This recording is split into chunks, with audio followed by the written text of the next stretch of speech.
of last year. Unbelievably exciting company. In addition to that, we have a number of portfolio companies in Hong Kong. So we have Hong Kong Commons, which is a peer co-work startup community. And we have 2 campuses. We have a very different approach to that sort of thing. We have a very cool little e-commerce site called Lots of Buttons, which is the largest online retailer of buttons.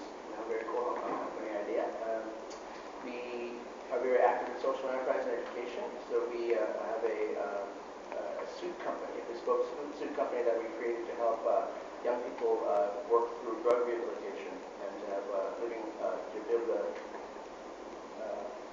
despite a criminal record, a drug problem, and no education, to be able to make real money and indoors without breaking law.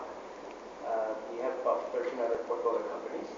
These days we've been on the IP Working Committee for the Hong Kong Government, IP Trading Committee for the Hong Kong Government, and we work extensively with domestic chains.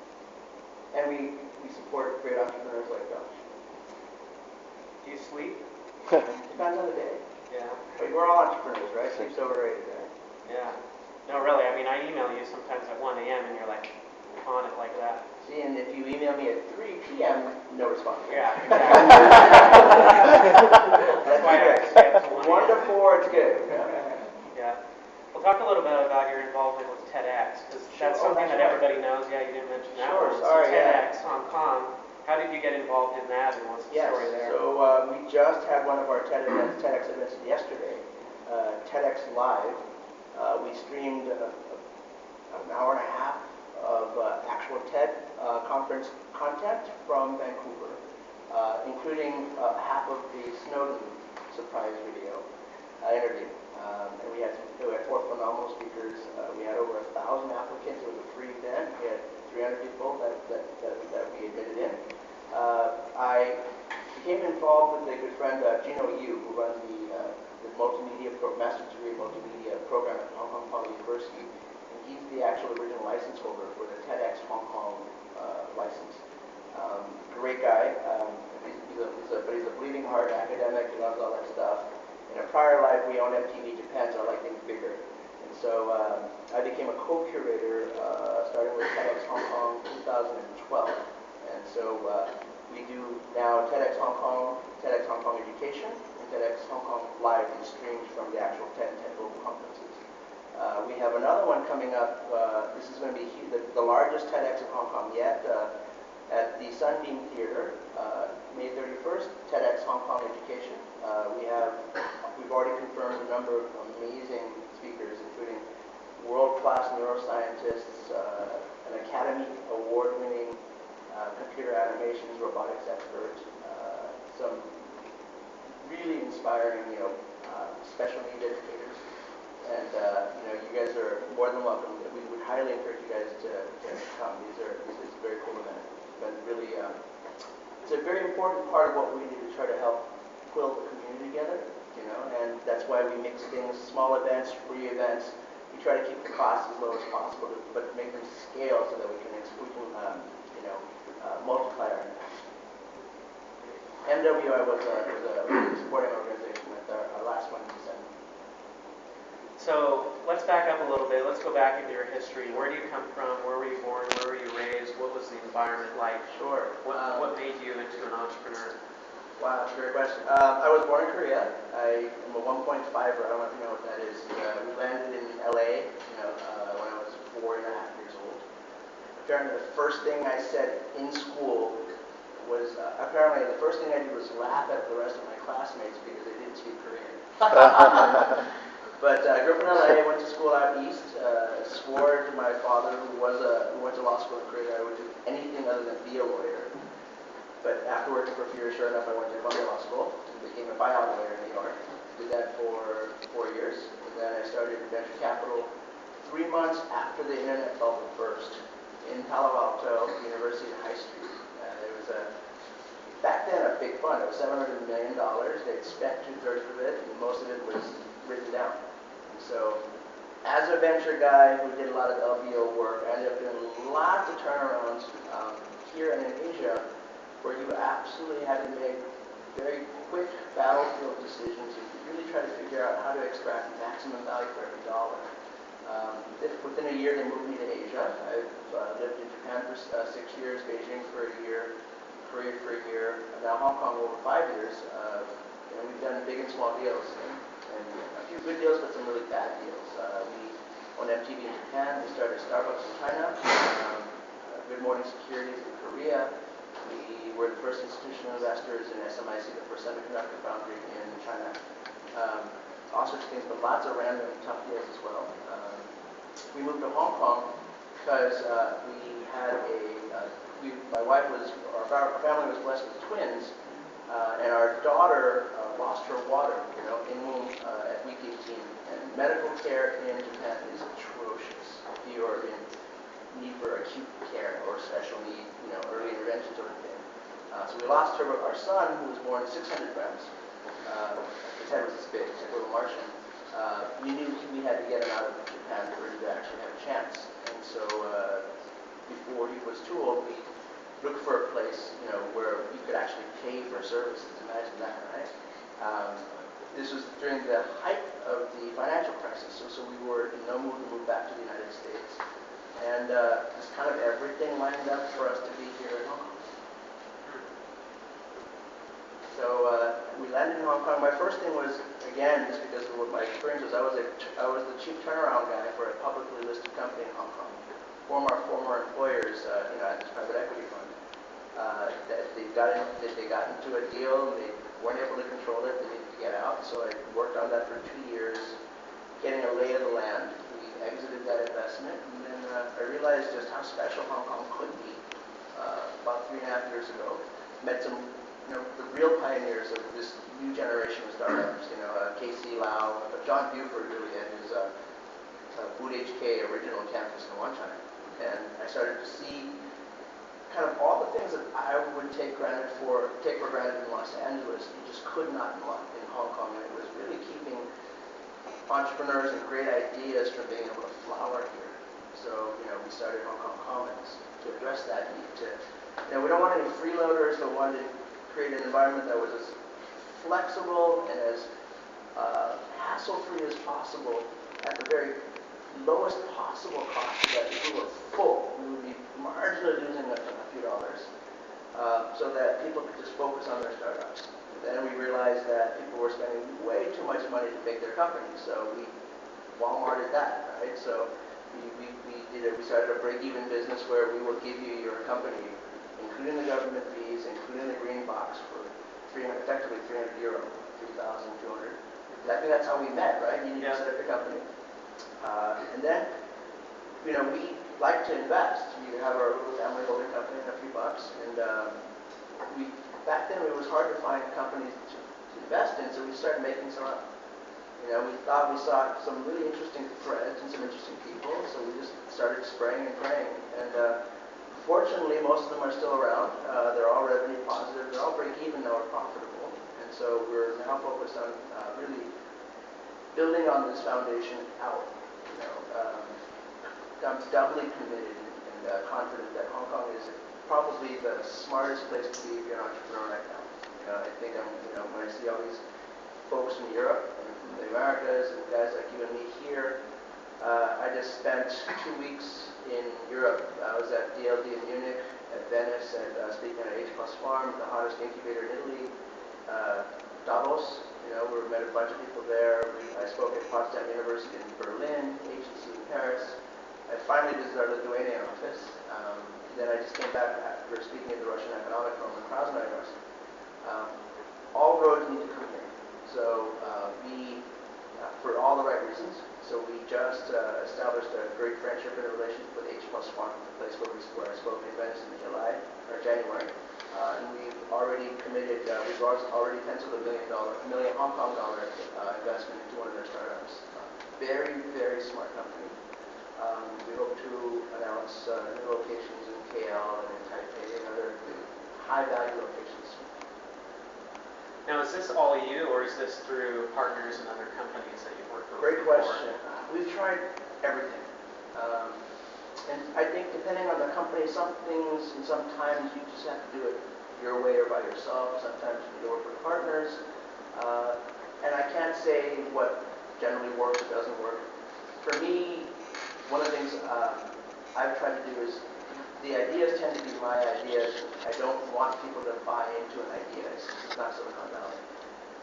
And I'm not going to go work with them for my idea. So we'll have a team. So I almost have an internal consulting team that we can say, go work on this, do the research, figure out the math. Then we have our own subsidiary in Lithuania that has a lot of software developers, a lot of different skills. So we can kind of throw things together and play with things to get a proof of concept. And then we'll put the first dollar in. And until something actually kind of germinates and you can actually start seeing the first fruits, we don't want to talk to anybody about money. It's always good to have outside investors after you're able to take that initial risk to be able to validate what someone else thinks your company is worth or your work is worth. Our social enterprise fund, I'm sure, is a great example. We spent a year. I'm not a tailor. I don't know anything. I go to Costco to buy my shirts, right? So, but when I landed here in Hong Kong 5 years ago, I'm from LA, so the only thing we do well is get high in LA, right? The capital and the king of the drug culture. But unfortunately, that means all of us in LA have family or friends with the substance abuse problem. We know intimately well what it is like to deal with successful drug rehabilitation. It is not easy, and it's a lifelong thing. Front of the brain knew better when you were in Hong Kong, sure. If you see no hope, why not get wasted today? Saw that in Japan, different ways. But, I saw this big front page, it's not front page, yeah, it was a front page article saying drug abuse is skyrocketing among young Hong Kong kids. And, being a lawyer, they teach you about really looking at the assumptions and scrutinizing numbers.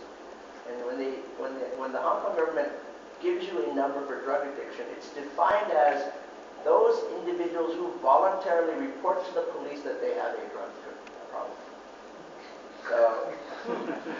So that number is 16,000. I actually think the number is more like 150,000.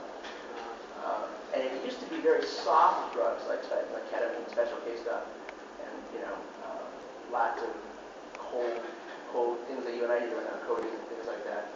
But the meth production has moved from just like all the other forms of manufacturing, from North America to Asia. There's so much meth and ice being cooked in Shenzhen right now. It's kind of not funny.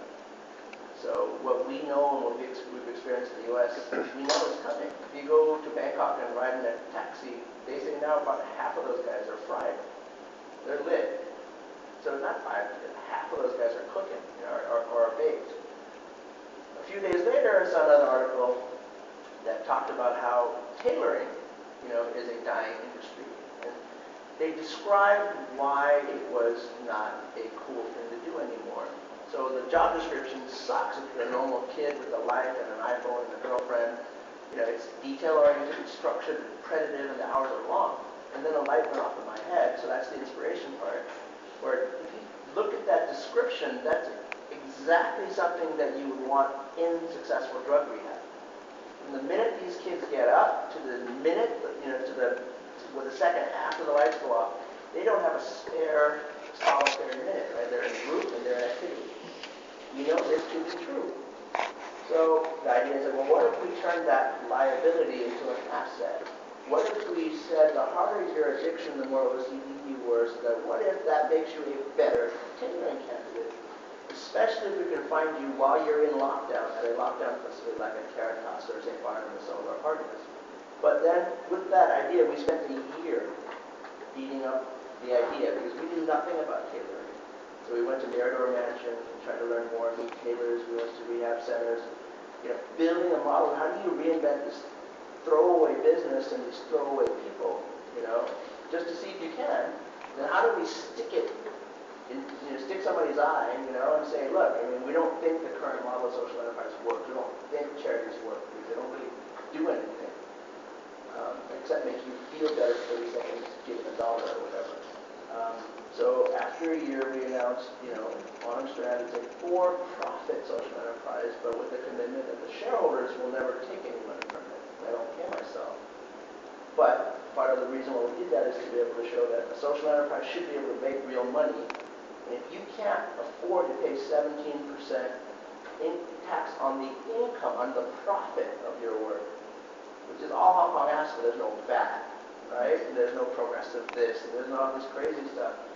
You really are a charity. You have no business calling yourself for profit. You can't do that. I mean, that's the lowest tax burden I've ever seen in this world.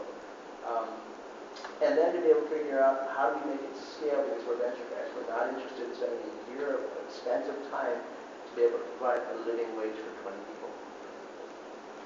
I don't remember what your question was. Sorry. It's all interesting now. So It's crazy. So that kind of stuff, I'm not going to ask someone in next. So we tell people about the idea. They go, wow, that's pretty cool. We're putting an impact round together now. But again, just none of these bugaboos, right? We know what the stories are. We don't like broken stories. Impact investing is not investing. It's still charity. People don't expect the money back. So we're like, let's not talk about valuations or equity. Let's talk about fixed income. Let's talk about debt. I understand debt. Chinese people understand debt. Let's put a high yield on it, like 8%. Something not crazy, but not nothing. And let's put it on the balance sheet of the company so that people know we owe money. And we use these as little vehicles, small dollars. We just opened a location on Hollywood Road because we wanted to. You guys, if you've been on the escalator, there's a little octopus stand, and right next to it is a window. So we turned that into a workshop so that, Von Amstrand's the first company to actually make something other than a drink on Hollywood Road in decades. But it was $200,000 to deposit, a little setup. But we use those little things as a way to invite other people that we like. Come invest, but I don't want your money in equity because I'll never be able to give it back to you. So it was an easy deal. 6 easy installments, 10% interest. Here you go. And he'll get his money back with profit as a social investment. It's very rare, and unfortunately rare, to be able to say, I actually put money in the social enterprise, I got my money back, and I made money. tell us about some of your other businesses that you're working on. So, well, tell us about Hanson Robotics. This is Sure. the newest one. This is pretty Right. exciting. Tell us more about that. Yes, we're super excited about it. So Dr. Hanson's been working on the hardest part of robotics. So if you look at what Silicon Valley does, they're trying to force you to become more like machines. Right? And we're at DLD and they have one of those goofy things on wheels with the LCD monitor bothering you, right? But there's a mountain of clinical data that confirms, the more human the robot looks, the more human something looks, the easier it is for humans to relate. This is kind of common sense. The clinical data confirms it. So Dr. Hanson's been focusing on making robots more like us. Between not only the software, the expression engines, and the ability to real time, just make you feel like you're dealing with a real human being and being able to respond to you with random, not linear, cut and paste, comments, like Siri, right? But also the hard part, fusing art, software, and physical, mechanical robotics into head forms. We focus on heads only that are as close to real human beings as you've ever seen. Things that you've only seen like an avatar on film because it's not real. We have patented technology that do things like rubber, which is a nano material that we use for the skin that overcomes some of the traditional hurdles of making lifelike robots. So as you can imagine, human skin is actually quite porous and it's quite elastic. So when you smile or you frown or you cry, the amount of energy your muscles need to be able to manipulate the muscles, and the skin attached to the muscles is actually quite small. If you've been to, you have kids, right? So if you've been to the Hall of Presidents at Disneyland, Disney World in Orlando, what we're used to seeing are goldfish people, like zombie golems, right? So, the eyes blink and the mouth moves, but it's obviously a joke. And Disney spends $1 million for that pathetic joke. And it's been like that for decades because the Hall of Presidents, you can see the first one and the latest one, and they all suck. They're not close to being expressive enough for us to say, wow, that's pretty cool. Part of that is because the skin, they use silicone and latex, which are very hard to stretch. It requires a tremendous amount of energy to manipulate. So rubber uses 95% less energy. With less energy, we're able to pack tons of brushless servo motors into a head. And the be able to replicate every human muscle group and therefore every human gesture in small, tiny, minute increments so that it really feels natural. Yeah, I've seen the videos, they're kind of freaky. A little scary, right? Yeah. So what's the real commercial opportunity there other than selling them to Disney? Well, we'll sell them to everybody but Disney. It'll depend on we're looking at different stages. Right now, one of the reasons why we established our office in Hong Kong is in terms of theme parks, entertainment, retail, and, the next meta facilities. All of that new construction, those new locations are going to be in Asia. There are no new theme parks in France. There are no new theme parks in California. Doesn't make any financial sense, right? Those are going bankrupt and being bought on the cheap and rehab by private equity guys.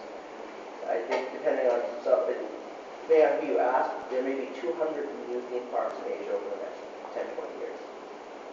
Guys like Wanda, they're paying big money, just like Hollywood's moving here, right? It's all entertainment for the emerging middle class.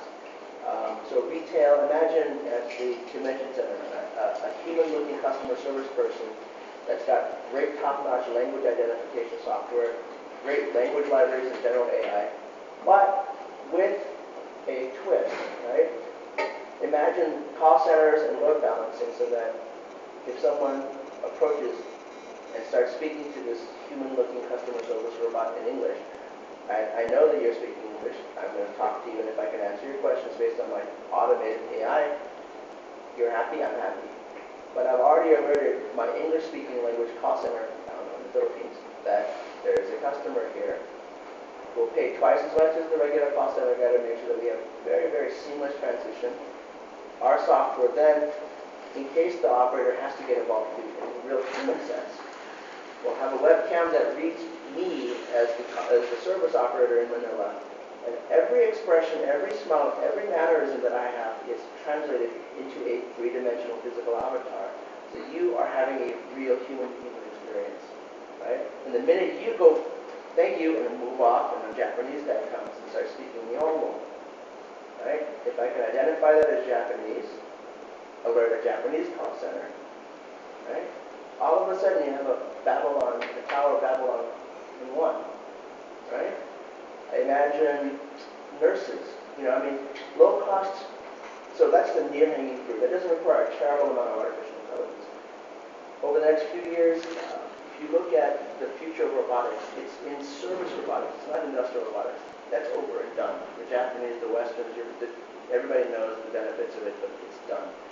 80%, if you believe the Koreans anyway, 80% of robotics in the future will be service robotics. The dollar value will be in services because that's where the people are not efficient. If you can imagine the two big bugaboo economies or industries that dominate global GDP. The world's GDP is about $72 trillion.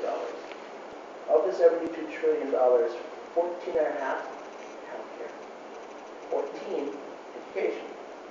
If you've ever been to a hospital, or if you remember school, I think most people would say 90% of that is wasted or ineffective. It's kind of scary. I thought half my teachers were robots when I was There you go. Well, I mean, they were actually semi-effective. No. So if you look at the money and the numbers, I'm from LA. You go to Kaiser Permanente, all those nurses are Filipino. And God bless them, they're wonderful. That same Filipino, there are 300,000 Filipinos in the Philippines who've already passed the U.S. boards waiting for their lottery ticket. Guaranteed lottery ticket. They make $300 to $400 US per month in Manila as a registered nurse having passed the U.S. boards. As soon as that wonderful lady arrives in Los Angeles, it costs the U.S. taxpayer $6,000 to $8,000 US for that same wonderful person. It's a 20x, that's a total lottery. Unfortunately, we're broke. We're just broke. Can't afford it. And costs will continue to rise. Imagine using human robotics, but you don't violate any no-nos. You never touch the patient. Whether it's cloud technology with facial recognition, using facial recognition, our AI and our human faces on low load or no load bodies, so they're very inexpensive to make. You never touch the patient. I can first identify that's Josh. He's in his right bed. I know what's wrong with you. I know what your vitals should be. I know the thresholds, right? Green, yellow, red. I know that if I can detect something going wrong with you earlier, the cost of, right? The cost of healing you or rectifying that situation is much lower. I know that that robot can provide much better service and make far fewer mistakes and not pass you any diseases because it's not an organic entity, and work 24 hours a day, right? To do AI assessment, I think you're feeling a little warm. I'll go, Josh, how are you doing? You seem a little warm. Are you doing okay? And what is medicine? It's regurgitating what you memorized. I know your diagnosis. If you have elevated temperature, I need to ask you these 12 questions. Based on what you ask, I have a preliminary diagnosis. That same wonderful Filipina is still in Manila. Let's pay her double, $600, right? She's operating Filipina, right? Load balance, like Ethernet. She knows now that Josh has a problem, and now she's paying attention but not jumping in yet. As soon as the robot's finished diagnosing with a preliminary diagnosis, a human being nurse, telemedicine, right, who's actually observed the patient interaction, has your complete file history again, passed the U.S. boards, so she's actually certified. Do a second opinion, and then call Nurse Jackie, who's physically there. Say, Nurse Jackie, here's the deal. Here's what she said. If you want the video, here you go. Nurse Jackie will then be the first one to touch if necessary. Josh will say, yeah, I think there's something going on. Let me call Dr. James. Right? You think about what a nurse does because it's that kind of business. 90% of what she does on a given day, other than emergency medicine, right? Not nursing. It's military, it's technical, it's all this other stuff. And then you have to multiply that by 3 shifts. Right? We want to be able to introduce human-looking robots for $80,000 US, right? With a couple $1,000s a month service fee to run 24 hours a day. We are targeting a return on investment in 5 months to produce 10 times better service. That nurse will come by every 30 minutes to make sure it's done. Right? 10 times better results, fewer infections, fewer mistakes, dosage is always right, for nothing, because after five months, the hardware is fully depreciated. It's free. Service life, 3 or 5 years, that can change everything. Same thing for special needs, autism, Alzheimer's. Things where right now human beings get a lot of money to do very repetitive things. All of a sudden, iRobots looking more realistic, and it's a whole different take on writing machines. Absolutely, and I think I don't know what the future, looks like. I think all the big guys are getting big money, being very aggressive in the space. The Googles, the Facebooks. I'm particularly excited about advanced robotics simply because it gets the human part right. This is the new interface. Human beings that can act, robots that can look like human beings, act like human beings without any compromise.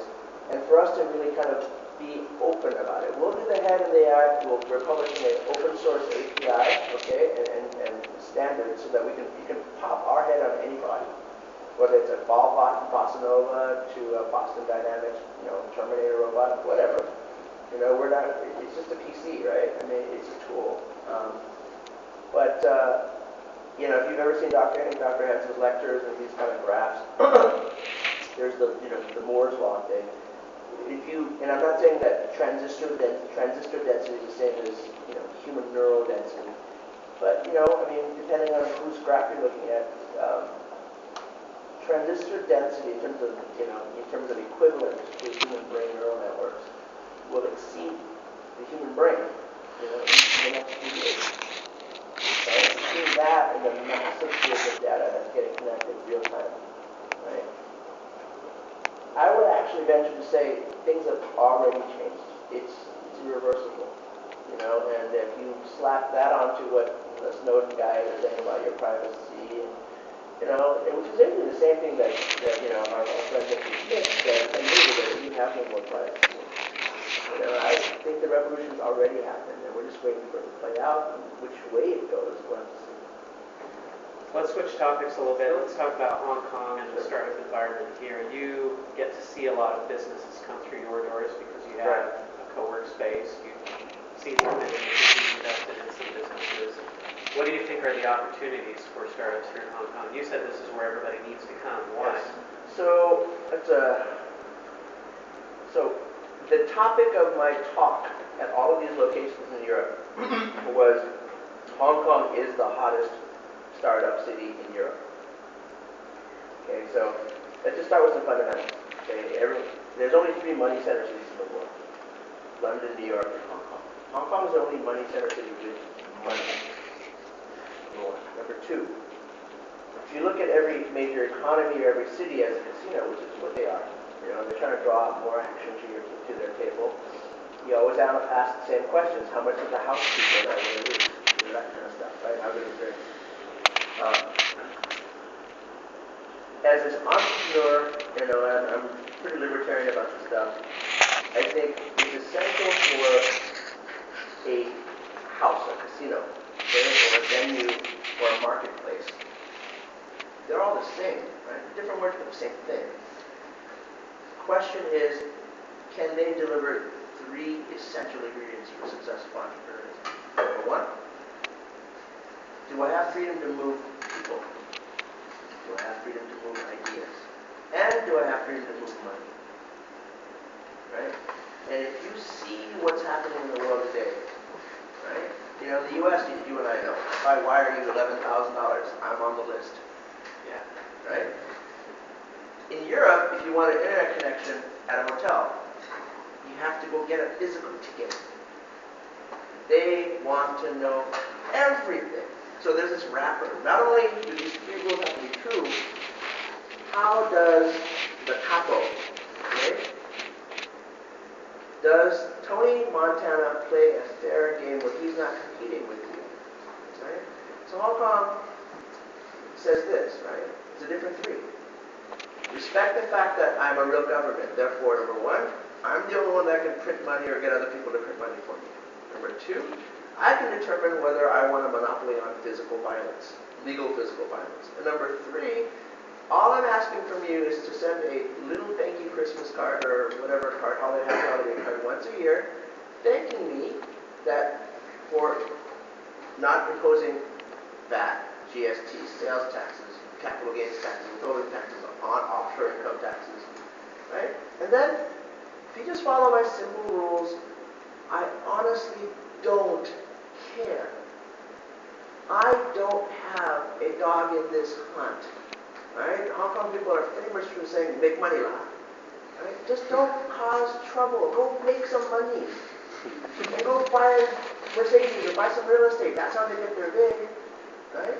They just don't care. It's not just about low taxes. It's about true freedom. And that starts with a Caesar that just says, this is a free market. I'm not going to compete with you. Korea cannot say that. China cannot say that. Certainly America, nowhere in Europe, nowhere in Russia or Singapore. Everybody wants to know everything. Everybody wants to know your business. Right? You're using telco here. You know how cheap it is to get broadband and mobile here. Think about whether a Hong Kong telco is going to care enough about sniffing your packets, about knowing everything you do. Right? They can't afford it. Competition is so brutal, they're not buying layer 7 application content filter, routers from the hottest startup shops to give that information to the NSA. They don't care, and they can't. And the market's so efficient that chances are they don't have the gear, even if they wanted it. So, that's why I travel so much. Now I'm going to Taipei and KL and Singapore, because I think all roads for entrepreneurs should be here, but I truly believe in some of the fundamentals of Economics 101. One thing is comparative advantage. We love H1. They have a beautiful campus, nothing that we even want to compete with. And brilliant, creative people. That's not something I get so much in Lithuania. I get great architects and plumbers and code guys in Lithuania. If you look at the pockets of relative comparative advantage, you say, well, let's bring it all here to Hong Kong. Because we have the freedom to move people, money, and ideas. And again, the freedom to move ideas means being in a marketplace where people don't judge your idea. They just do whatever you want. You know, there is literally, in my humble opinion, there is literally not another marketplace that can give you that today. So there are also some challenges, though. I mean, real Absolutely. estate's crazy. Yes. What are some of the other challenges entrepreneurs have to overcome here? So I actually wrote a little article for Investors Toronto on real estate. If your goal was to create one of these multi-level marketing scams like, you know, New York Life's annuity insurance stuff, right? This bullshit, right? Then you should worry about real estate. What do I mean by that? You want to have a bunch of overpriced scam artists, right, in one office, dollar, right? So there, you're envisioning on having a long-term plan, 5, 10, 20 years.